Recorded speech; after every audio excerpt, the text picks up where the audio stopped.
Guys, today I'm going to show you how to draw hands like this, or maybe something like this, or maybe not even hands but feet. This is for Clip Studio's July tutorial. Hope you enjoy. There are many ways to draw the feet, but this is how I like to draw it. Okay, to start off, the cube represents the heel, a cylinder to represent the legs, and then two organic shapes to represent the toes and like the middle of the foot. It's important to note that the foot is not straight, like evenly straight when looking at it in a front view. It actually has like a slope shape.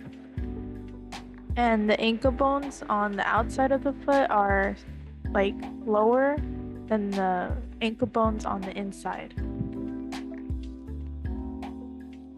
The heel extends. It doesn't go like the heel is not just straight down. It extends out a little bit. The ankles are angled. They're not straight. And they're angled in the same direction of the natural slope of the foot. Another tip is to draw toes as stairs, not as sausages. Similar to hands, toes have segments to them, and they can be broken down into 2 or 3 segments depending on how detailed you want the toes. At the bottom of the foot, there's lines I've drawn to represent where the padding of the foot is, and it shows what parts of the foot touches the floor. And then on the internal side of the foot, there's an arc. This arc acts as a shock absorber and distributes weight, and it also has less padding.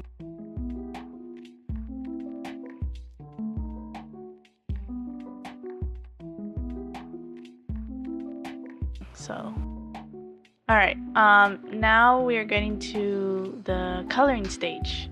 So I already had a sketch out, and now I'm just going to color. So what I like to do first is fill in with a gray color.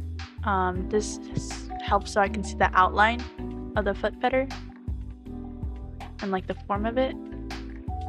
And then I start to add some like neutral tones, so not very saturated, but in the middle.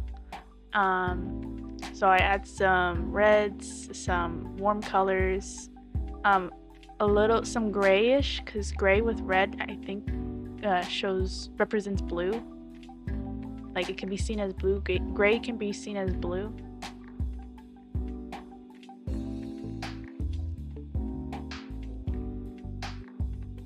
Here I try to go in with the multiply layer, but it didn't really work out. I think the colors were too dark, and I could have lowered the opacity, but it just didn't look good, so I stopped doing that.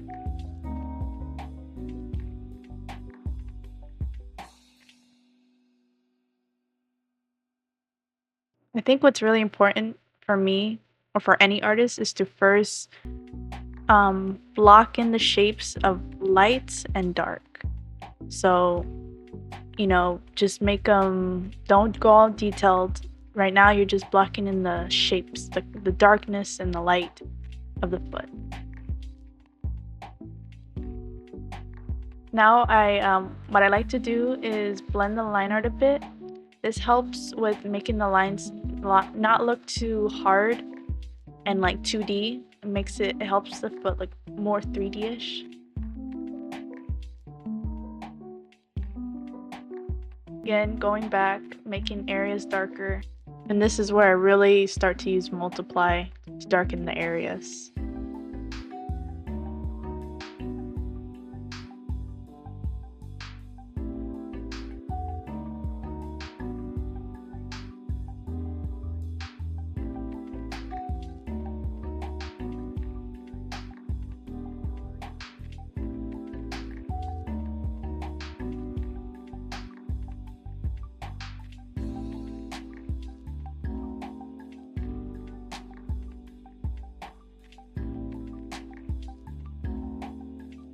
And see right there, I turned on and off the layer, and that has, like, recently I've started doing that, and that has helped so much in seeing the clarity of like what you're trying to draw.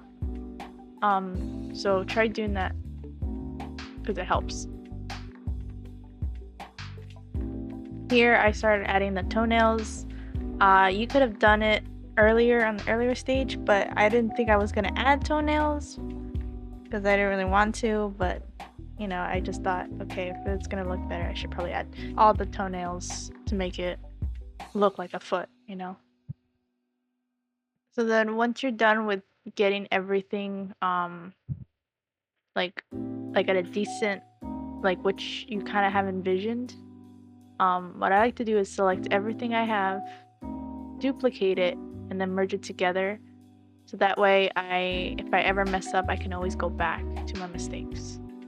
I believe this is similar to how Sam does art. If you know that artist, he does something like this. But yeah, it's like you can move more freely with you have everything on one layer. And so this is what rendering is. Just having one layer and, you know, adding to it. Adding to what was already what your base was. And then here I like to add some highlights, not whites, highlights. I like to go like a warmish tone, because if you do just pure white, I think obviously gonna not look good. You're trying to go more realistic. And this brush by, I believe, Mark Burnett, you can get it on his website. It's pretty good for blending and stuff like that.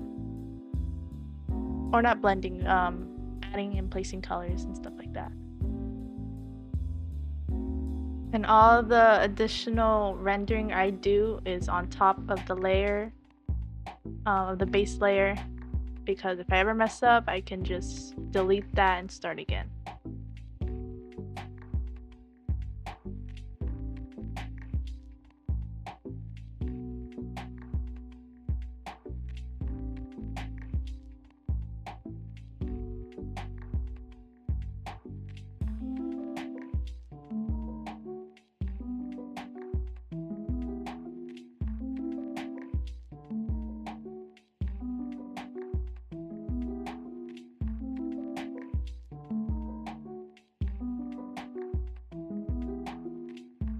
And people ask, Goopy, when do you ever stop rendering? Like, when do you know when to stop? Well, you stop when you literally are trying to figure out what more to add. It's like here, I'm trying to figure out what more I could add, but there's literally nothing, so I just, you know, that's when you should stop. Those little nicks and details, I mean, not really gonna make much of a difference. But yeah, don't spend too long trying to add more stuff when it's probably it's already done. It's already finished. You're done. You're just done.